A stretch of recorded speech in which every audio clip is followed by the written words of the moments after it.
Eddie.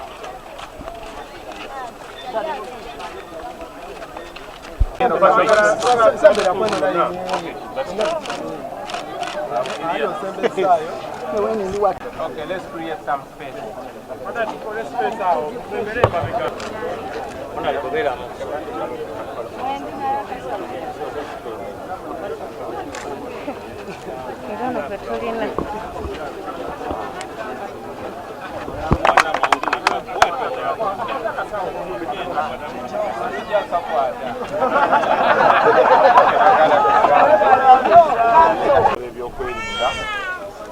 Ate okubeera nga twaniriza obukulembeze bwa NUP wamu n'oludda oluvuganya oba oluwabula gavumenti mu Parliament nga lukuliddwa the Right Honourable Joe Ssenyonyi.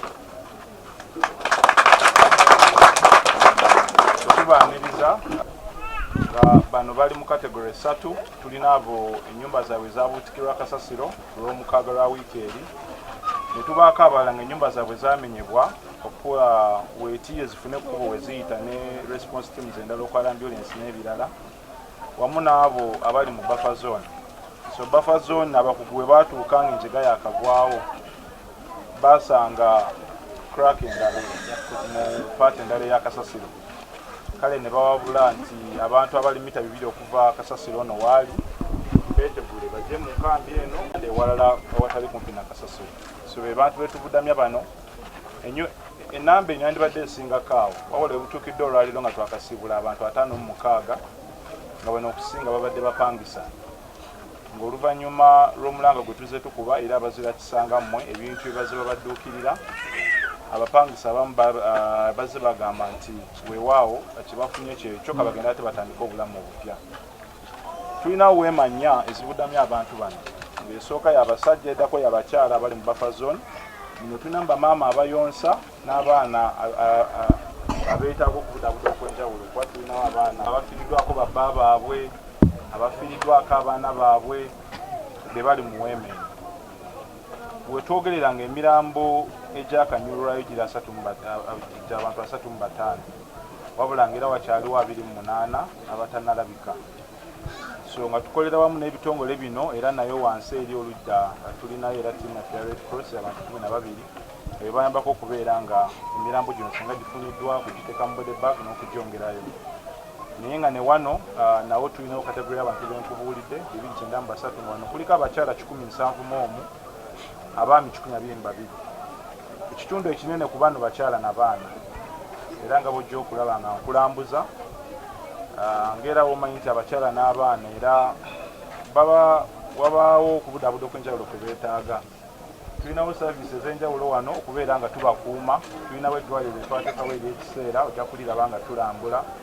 Tulinawo weema eno esooka ebeeramu babaawo n'okwemulugunya kwonna mu kampu olw'ensonga ze basuubira nti twandirongoosezaamu, ng'ate emabega tulinayo weema ebudaabuda social support kuba bano baafiirwa abantu baabwe, baafiirwa ebintu byabwe okubeera nga bababudaabuda buli lunaku. Abamu baali baagala kwejjambula mu wansi, ng'era tente ekoze nnyo kubanga n'abamu okubeera nga olaba kamwenyumwenyu kaabwe leero kivudde kyakuba nti they have gone through this process.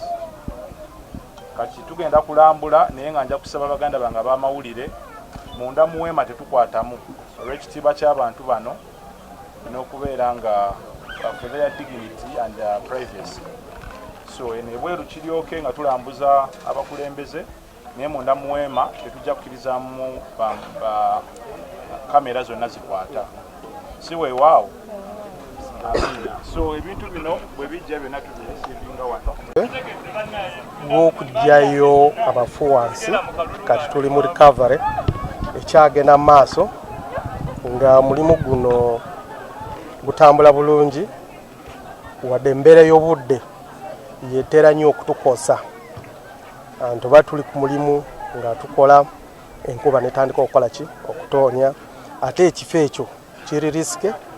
Naffe tetwagala okuteeka abantu baffe naddala ba operators mu risk kati oba baliwo awo nga bakola nga enkuba ng'etandika okutoonya tubagamba ti munange muveeyo muleke ki ng'enkuba emaze okukya awo yoke mukola ki muddeeyo kati embeera y'obudde yeetera nnyo gyatulaga anti ennyumba ye yemu eri mu kifo ekyo kati ngeri gye tujjayo ebisasiro oba ettaka ne tuteeka ku bbali tumaze okugezezaako awo wasuubira nti abantu bekubeerayo oba ennyumba ye n'abantu gyasuubira okubeerayo tetuzuulayo ennaku ekeera ku makya ne tuddayo ogeza okuzuula omulambo gwa mukyala wa Ariko Pastor Ariko ne mwana we tusuubira nti kati tetugenda kujjayo omulamu naye amagumba mu kiseera kino kubanga kati egenda kuweera weeks 2 n'ennaku zisukkako nga bano bafudde kati awo ekiddako okuzuula emirambo be amagumba ago kujja gitwala mu ggwanika mulago bakole DNA ku bantu baabwe singa tuzuula ki kubazuula kati omulimu gwaffe gukyagenda mu maaso eyogezaako okujjayo emirambo n'okukuma security ekyatambula bulungi. Saasire tuluddewo nze nga nze nduddewo okujja okubalaba kuba enjegeno we yagwirawo saali mu ggwanga n'abakulembeze abamu nabadde Bulaaya olwakomyewo ne ŋŋamba kansooke zijje mbalabe bwe bankubira essimu ne bantegeeza ekyali kituuse ekiteezi nakubira oyo kansala Kabunga ne mubuuza kyeyamanizaako emulamu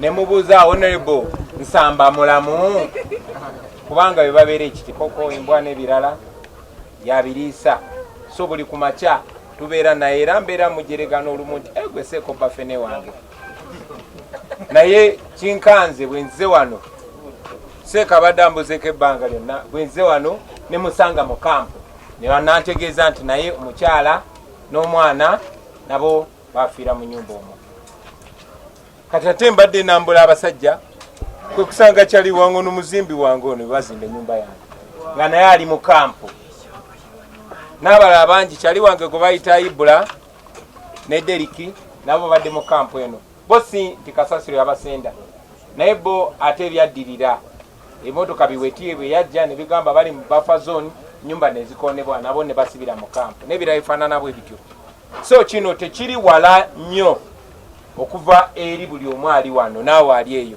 ayinza okuba mukwano gwo ayinza okuba muganda wo ayinza okuba omuntu gwokola naye oba abafaanana bwe bati so tubasaasira mwenna baganda bange kino kitukwatako personally Honorable Ssenyonya kyogeddeko naye kyatakatiriza ti eno teyabadde accident eno si nsobi nedda newankubadde ebintu ebirala bibaawo n'ogamba kyandibadde kyalabwa ng'amataba agabere Kasese nga landslide ezibere Bududa n'ogamba no aba disaster preparedness bandibadde bakiraba oba n'abakwatibwako abakenkufu naye eno ensonga ono ali wano Honorable Naluyima yagireeta ku floor ya parliament n'alabula n'agamba bannange abantu b'ekiteezi kubanga omuntu we kyabadde kikwatako oba be kyabadde kikwatako tebaakoze mulimu gwabwe ate nga Honorable Ssenyonya bw'agambye teri yasibiddwa teri yagobeddwa ku mulimu lwaki kubanga ayina oluganda ku gundi ayina oluganda kwoli ayina oluganda kwoli yembeera gye tulimu ng'eggwanga biseera bingi nnyo bajja bituuma bya bufuzi nemwanga abantu bamwe bafa kuba ebyobufuzi enfuga gye mufugibwa enkulembera gye mukulemberwamu yevaako bino n'ebirala bingi nnyo tuli wano tuli mu kudiringana kintu ekyabaddewo ekitandibaddewo naye ate era kino bwe kitwakisimbako nnyo siira era kijja kugenda kibeere walala emyaka mingi mu 2015 baagula ettaka eddundu yiika 150 ne bagula ettaka eddala ekasenge naye era byonna bikomaawo wabeerawo biliyoni 4 buli mwaka ez'okumanaginga kiteezi naye zibulira omwo bwe zityo abalina okukola omulimu gwabwe ne batakola. Kyanaku nnyo kino kyabaddewo. Kituluma nnyo okujja okusaasira obusaasiza abantu si bwe kirina okubeera. Abakulembeze balina okumakinga sure abantu tebafuna buzibu. So si kujja kusaasiranga busaasizi bantu. Tuli wano tubasaasira busaasizi kubanga tetulina buyinza, tetulina maanyi gakola kiina kolebwa. Si ffe tuli mu buyinza.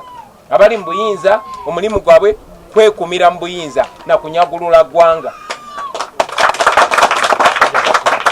Tubaddeeyo ate nga tobanenya abakyala balajana abamu bakomplaininga bala batunyigira bagamba Bobi Wine twakulonda nga president gwe president lwaki tolina kyokozeewo ate nga batuufu naye abali mu buyinza sente banyagulule. Omwami omu awo akyogeddeko, in fact omukyala yasoose n'akyogerako n'agamba mutuyambe tusobole okuva wano ne bwe tufuna entandikwa ne tugenda ne tweyiya. Abantu abasinga muli wano lwakuba temulinayo mudda, naye tuteekawo pressure gye tusobola okulaba nti abantu abakwatibwako bakola ekintu ekituufu. Si nti sente teziriwo baganda bange, sente weeziri ezibbibwa buli lunaku n'endala ezibeerawo nga tebalina kyazikozesa. Olunaku lwaleero paliamenti bali mugitwala etule mu bitundu ebyenjawulo, bagitwala Gulu bagiveeyo bagitwale Masaka, buli lutuula $5 lwegenda okutuula e Masaka. Olutuulo olwo lumu $5 ezo bw'oba ozibazebaze mu kubala okw'amangu buli muntu ali mu kampu eno ne basalawo nti olutuula luleme kutuula Masaka lugende lutuule mu paliamenti kuba ezo sente mwasasula dda paliamenti weeri ababaka amafuta bagayina n'ebirala ebifaanana bwe bityo. $5 bwe bazigabanya buli muntu ali wanafuna obukadde 17 n'agenda naye tebagenda kikola kuba n'okubeerawo kwammwe wano nagwo mulimu gye bali. Mwalabako ka vidiyo abamu ng'omukyala agamba kati eyo embeera eriwo. Bwe tubyogerako bino baganda bange saagala mbiyite byabufuzi buli omu kimukwatako.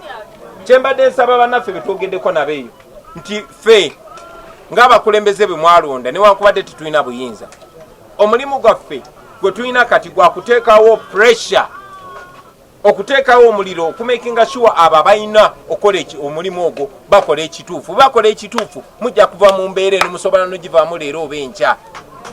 Ne bwe baba tebakoze ekituufu temukuba mu ngalo. Baba tebakoze ekituufu musobola okuba omusango mu kooti. So bwe baba waabye omusango mu kooti mubeegatteko mubawe support kuba betwogera tetwagala kyangu nnyo ogamba abo ba Bobi Wine bali mu byabufuzi, abo basenyonyi bali mu byabufuzi. So bwe muba temuyimiridde naffe okulaga eggwanga n'ensi yonna nti ensonga gye tuliko ntuufu tuba tetulina maanyi. So amaanyi gaffe gali mu mmwe. Bwabaawo kaweefube yonna yonna muyambe nammwe mutumbule mutwale mu maaso. Ekirala ekisembayo bantegeeza tebakkiriza bannamawulire muno. Yes, tumanyi nti abantu balina okubeera kijja kulaga ensi gy'abantu abalina okukola omulimu gwabwe tebagukoze. Kitegeeza kijja bawa pressure bakole kye balina okukola. Tusobola basaasira busaasizi, tusobola badduukirira n'obuntu obutonotono naye nga si kyekibwe kirina okubeera. Sente weeziri ezirina obbajja mu mbeera eno, sente weeziri ezirina obbaliyirira, sente weeziri ezirina obbalilocatinga mba mulina okulilocatingibwa. Sente zibaddewo ebbanga lyonna esobola okumanaginga kasasiro oyo. Buli mwaka ababaka ne bakansala bagenda mu zi trip ne balinnya ennyonyi nti bagenze ku benchmarking program, bagenze kulaba amawanga amalala ago gamanaginga gatya kasasiro. Nairobi erina ghetto bagiyita Kibera, ye ghetto esinga mu Africa. Nabo basula kasasiro. Mwali muwuliddeko nti kasasiro abisa abantu. Amawanga gatwetoolodde gonna gabeera ne kasasiro. Naye okujjako ng'abo abali mu buyinza bakoze ekituufu ekirina okukolebwa ate nga nakyo weekiri. Ebirowoozo bingi bireeteddwa okutereeza embeera eno tusobole okuba n'obukulembeze obusobola okuyamba eggwanga. Naye ekyo nga tekinaabaawo basebo ne bannyabo, njagala obbasaba nti nammwe mulina okwebeereramu. Bino temubirekera bakulembeze bokka, nammwe mbateeke under pressure ekituufu kikolebwe. Banange tubasaasira nnyo abaafiiriddwa abantu baabwe, abaafiiriddwa ebintu byabwe, tuyimiridde nammwe. Nene embeera tugenda gimalawo ffenna bannange. Tukomye embeera y'okujja ng'obbasaasira ne tuddayo ne tujja ne tubasaasira ne tuddayo. Tulina okuva ku eno step ne tudda ku ndala. Tubasaasidde nnyo bamaama ne tusaba Omukama abagumye naffe nga bwe tukola kyetusobola okukola. Abakulembeze bannaffe banaabatuukamu mukoperatinge nabo mukolagane nabo kyonna ekyetaaga okukolebwa tukikole nga tuli wamu nammwe kubaffe tuli bakozi bammwe. Mwebale nnyo mwebale eddala ebyoluzungu gyobero byayabyogeddde ndowooza